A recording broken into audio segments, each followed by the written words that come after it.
नमस्कार साथियों, मैं नरेश कौशिक आज के ऑनलाइन क्लास में आपका हार्दिक स्वागत करता हूं, अभिनंदन करता हूं। आज का हमारा टॉपिक है विश्वविद्यालय शिक्षा आयोग 1948-49। इस वीडियो के अंतर्गत हम विश्वविद्यालय आयोग की सिफारिशें एवं सुझाव, सजेशन एंड रिकमेंडेशन के बारे में बातचीत करेंगे। कुछ सुझाव और सिफारिशें पिछले वीडियो के अंतर्गत हमने पढ़ी थी पार्ट 2 में। पार्ट 3 में हम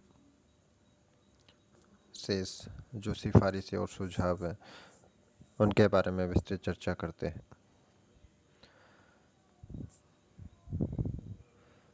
अगला इनका सुझाव था विश्वविद्यालय परीक्षाएं। विश्वविद्यालय शिक्षा आयोग ने विश्वविद्यालय परीक्षाओं के बारे में सुझाव दिया कि छात्रों का मूल्यांकन करने के लिए अतिशीघ्र वस्तुनिष्ठ प्रश्न पत्र तैयार किए जाने चाहिए। ऐसे टाइप प्रश्न पत्र की जगह वस्तुनिष्ठ प्रश्न पत्र तैयार किया जाए ताकि उनका सही ढंग से मूल्यांकन किया जा सके। अगला था विषय विशेषज्ञ के द्वारा ही यह वस्तुनिष्ठ प्रश्न पत्र तैयार कराया जाना चाहिए। नेक्स्ट है स्नातक स्तर पर परीक्षा 3 वर्ष के स्थान पर प्रत्येक वर्ष के अंत में ली जानी चाहिए और छात्रों को प्रत्येक वर्ष की परीक्षा में उत्तीर्ण होना अनिवार्य होना चाहिए। यानी स्नातक स्तर पर 3 वर्ष का कोर्स है स्नातक स्तर का, तो ऐसा नहीं कि 3 वर्ष के बाद में परीक्षा का आयोजन हो, नहीं, प्रत्येक वर्ष के अंत में परीक्षा का आयोजन होना चाहिए। अगला था इनका उच्च शिक्षा में सभी परीक्षाओं में कृपांक समाप्त कर दिया जाना चाहिए, अर्थात जो ग्रेस मार्क हैं वो समाप्त कर देना चाहिए। और परीक्षा में प्रथम श्रेणी की कैटेगरी होगी 70%, द्वितीय श्रेणी 55% और तृतीय श्रेणी 40% होनी चाहिए। परीक्षाओं में लिखित परीक्षा के साथ साथ मौखिक परीक्षा भी ली जानी चाहिए। रिटर्न के साथ साथ में ऐसे वाइवा भी इनका होना चाहिए। और उत्तर पुस्तिकाओं का मूल्यांकन करने के लिए परीक्षकों को कम से कम 6 वर्ष का शिक्षण अनुभव अनिवार्य किया जाना चाहिए।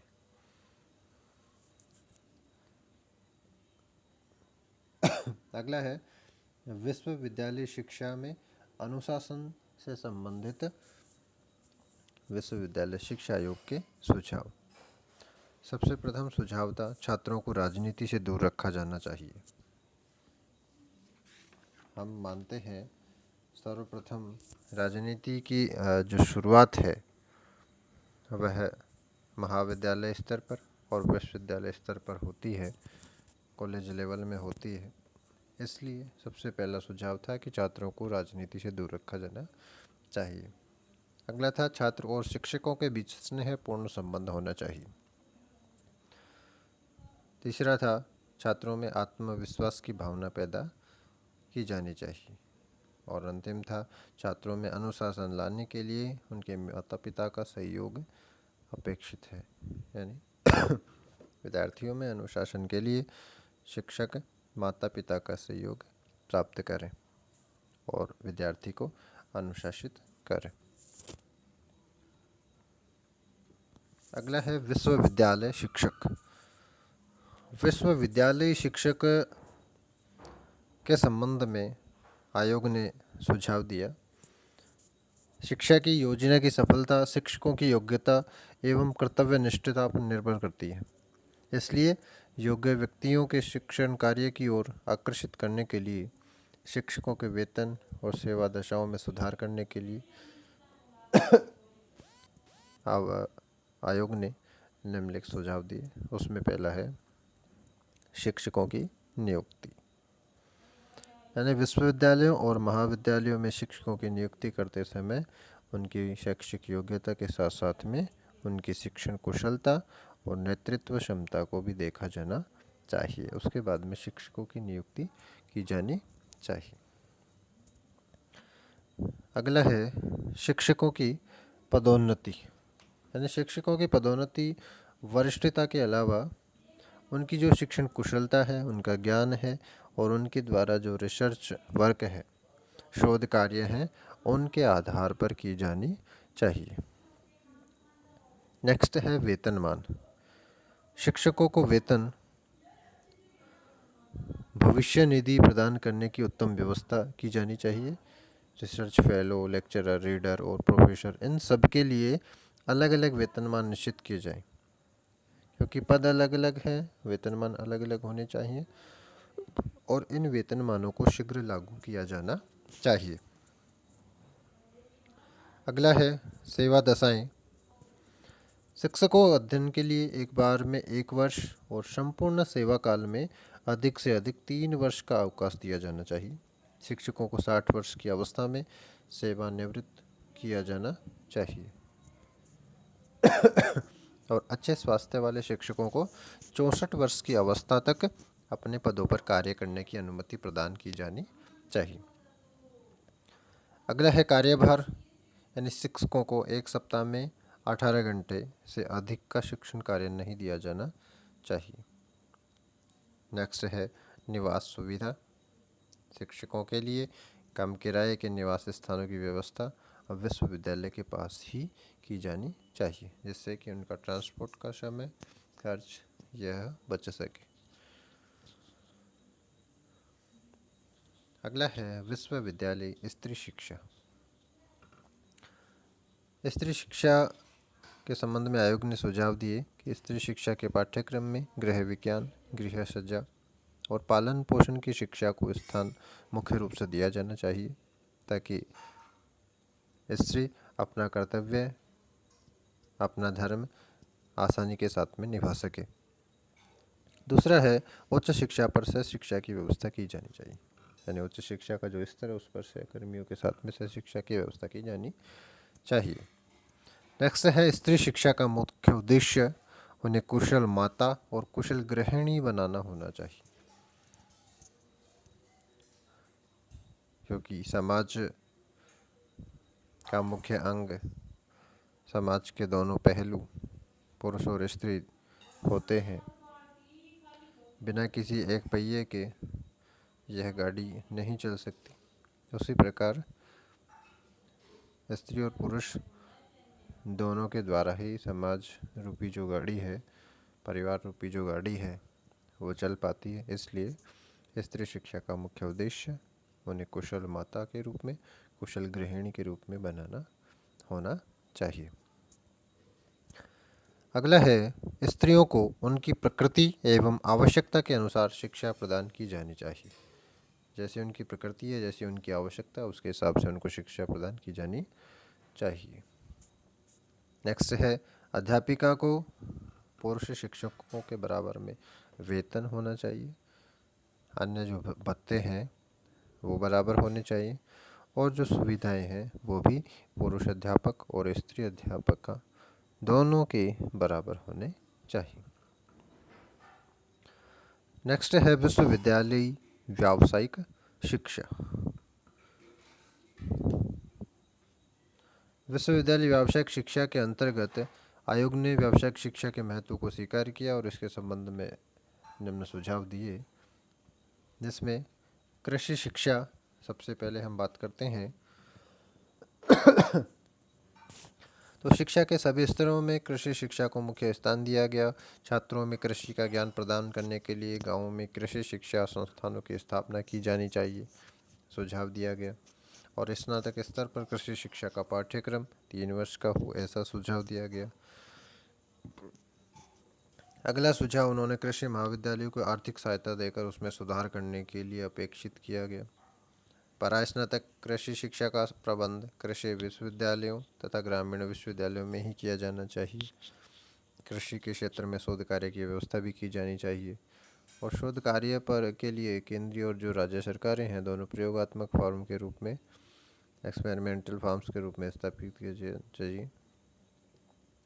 इसी तरीके से हम बात करते हैं चिकित्सा शिक्षा के बारे में, मेडिकल एजुकेशन। तो चिकित्सा महाविद्यालय में 100 से अधिक छात्रों को प्रवेश नहीं दिया जाना चाहिए, ऐसा इनका मुख्य सुझाव था।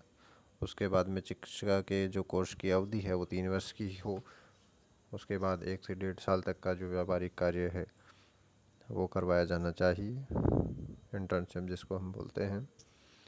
पाठ्यक्रम में आयुर्वेद को भी शामिल किया जाना चाहिए और प्रत्येक जो चिकित्सा महाविद्यालय है उसमें योग्य प्राध्यापक नियुक्त किए जाएं तथा आवश्यकता अनुसार शिक्षण सामग्री की व्यवस्था भी वहाँ पर होनी चाहिए। अगला था चिकित्सा महाविद्यालयों में चिकित्सा की व्यवस्था हो और अध्ययन करने वाले जो प्रत्येक छात्र हैं उनके लिए 10 रोगी भी होनी चाहिए, जिस पर भी प्रयोग कर सकें, अनुसंधान अपना कर सकें, अपना जो इंटर्नशिप का कार्यक्रम है वो संपूर्ण कर सकें। चिकित्सा जो महाविद्यालय हैं उनमें शोध की व्यवस्था भी होनी चाहिए। देसी जो चिकित्सा पद्धति है आयुर्वेद है उसमें भी अनुसंधान करने की व्यवस्था की जानी चाहिए। अगला है वाणिज्य शिक्षा, कॉमर्स एजुकेशन। इसके संदर्भ में आयोग ने सुझाव दिया कि अलग से वाणिज्य महाविद्यालयों की स्थापना की जाए। स्नातक स्तर के छात्रों के लिए किसी व्यावसायिक फर्म में प्रशिक्षणार्थियों के रूप में व्यावहारिक ज्ञान प्राप्त करना अनिवार्य हो। परास्नातक स्तर की जो शिक्षा है उसका प्रबंध विश्वविद्यालय और वाणिज्य महाविद्यालयों में किया जाना चाहिए। केवल स्नातक स्तर में विशेष योग्यता प्राप्त छात्रों को ही परास्नातक में प्रवेश दिया जाना चाहिए और जो सैद्धांतिक ज्ञान है उसकी अपेक्षा व्यवहारिक ज्ञान पर अधिक बल दिया जाना चाहिए। अगला है शिक्षक प्रशिक्षण शिक्षा, टीचर्स ट्रेनिंग एजुकेशन। इसके संबंध में विश्वविद्यालय शिक्षा आयोग ने सुझाव दिया कि शिक्षकों के प्रशिक्षण के लिए उत्तम व्यवस्था वाले शिक्षक प्रशिक्षण महाविद्यालयों की व्यवस्था की जानी चाहिए, जिसमें शिक्षकों को प्रशिक्षण प्रदान किया जा सके। दूसरा, प्रशिक्षण महाविद्यालयों के पाठ्यक्रम में सुधार किया जाना चाहिए। पुस्तकीय ज्ञान की अपेक्षा जो अध्यापन के अभ्यास हैं उस पर अधिक बल दिया जाना चाहिए, ऐसा सुझाव विश्वविद्यालय शिक्षा आयोग द्वारा शिक्षा प्रशिक्षण शिक्षा के संबंध में दिया गया। नेक्स्ट था कि प्रशिक्षण महाविद्यालयों में ऐसे शिक्षकों को प्रयुक्त नियुक्त किया जाए जो स्कूलों में पढ़ाने का पर्याप्त अनुभव रखते हों, क्योंकि सीधी सीधी जो जुड़ाव है बीएड का या एसटीसी का वो स्कूल से होता है, क्योंकि इंटर्नशिप जो कार्यक्रम है हम स्कूल में करते हैं। टीचर बनने के बाद में जो वर्क प्लेस होगा वो स्कूल होता है, इसलिए जो स्कूलों में पढ़ाने का पर्याप्त अनुभव रखते हैं ऐसे शिक्षकों को नियुक्त किया जाए ताकि वे आने वाले जो भावी शिक्षक हैं उनको अच्छे ढंग से प्रशिक्षित कर सकें।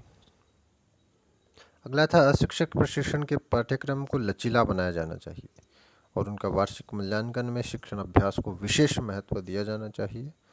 एमएड की डिग्री के लिए उन्हीं अभ्यर्थियों को प्रवेश दिया जाए जो कुछ वर्षों का शिक्षण कार्य पहले से कर चुके हों।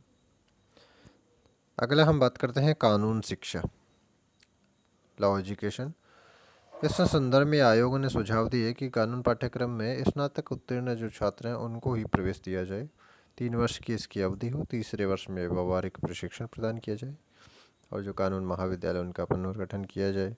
छात्रों को सेमिनारों के माध्यम से सैद्धांतिक ज्ञान प्रदान किया जाए, मूट कोर्ट के द्वारा व्यवहारिक प्रशिक्षण प्रदान किया जाए, अनुसंधान की इसमें व्यवस्था की जाए और प्रशिक्षण अध्यापकों की व्यवस्था की जाए। छात्रों की रुचि के अनुसार अंतर्राष्ट्रीय प्रशासन, संविधान, विधि शास्त्र, हिंदू और मुस्लिम कानून की शिक्षा प्रदान की जानी चाहिए। अगला है इंजीनियरिंग व तकनीकी शिक्षा, इंजीनियरिंग एंड टेक्निकल एजुकेशन के संदर्भ में विश्वविद्यालय शिक्षा आयोग ने सुझाव दिए। सबसे पहले बताया कि इंजीनियरिंग और जो तकनीकी विश्वविद्यालय हैं, महाविद्यालय, उनकी उचित देखभाल की जानी चाहिए। ये महाविद्यालय प्रशासन की जगह विश्वविद्यालयों से संबद्ध हों और उनके ही नियंत्रण में ये होने चाहिए। विभिन्न प्रकार के इंजीनियरिंग और तकनीकी महाविद्यालय उद्योगों की मांग के अनुसार में खोले जाने चाहिए। जिस प्रकार से उद्योगों की मांग हो, टेक्निकल में भी और इंजीनियरिंग फील्ड में, दोनों में इंडस्ट्री की जो मांग है उसके हिसाब से वहाँ उस क्षेत्र विशेष में महाविद्यालय स्थापित किए जाने चाहिए। अगला, इन महाविद्यालयों का जो पाठ्यक्रम है विस्तृत किया जाए। महाविद्यालय में शिक्षा प्राप्त करने वाले छात्रों को कारखानों में कार्य करने और व्यावहारिक ज्ञान प्राप्त करने का पूरा अवसर प्रदान किया जाना चाहिए, ताकि वहाँ पर जो समस्याएं हैं संबंधित कोर्स की, उससे वह रूबरू हो सके, अपनी समस्याओं का समाधान अपने कोर्स के अंतर्गत कर सकें। इन महाविद्यालयों में शिक्षा स्नातकोत्तर स्तर पर, पीजी लेवल पर तथा शोध कार्य करने की व्यवस्था भी इंजीनियरिंग एवं टेक्निकल जो एजुकेशन है उसमें की जानी चाहिए, और शोध कार्य के लिए केवल अयोग्य छात्रों का ही चुनाव किया जाना चाहिए। इस प्रकार से हमने इस वीडियो के अंतर्गत जो विश्वविद्यालय शिक्षा आयोग है उसमें विश्वविद्यालय शिक्षा, शिक्षक के बारे में, स्त्री शिक्षा के बारे में, अनुशासन से संबंधित, ग्रामीण विश्वविद्यालय, विश्वविद्यालय जो व्यावसायिक शिक्षा है उसके बारे में विस्तृत हमने चर्चा की। नेक्स्ट वीडियो के अंतर्गत हम जो विश्वविद्यालय शिक्षा आयोग है उसके मूल्यांकन का हम अध्ययन करेंगे, जिसमें उसके गुण क्या थे, दोष क्या रहे विश्वविद्यालय शिक्षा आयोग के, उसके ऊपर विस्तृत चर्चा करेंगे। थैंक यू, धन्यवाद।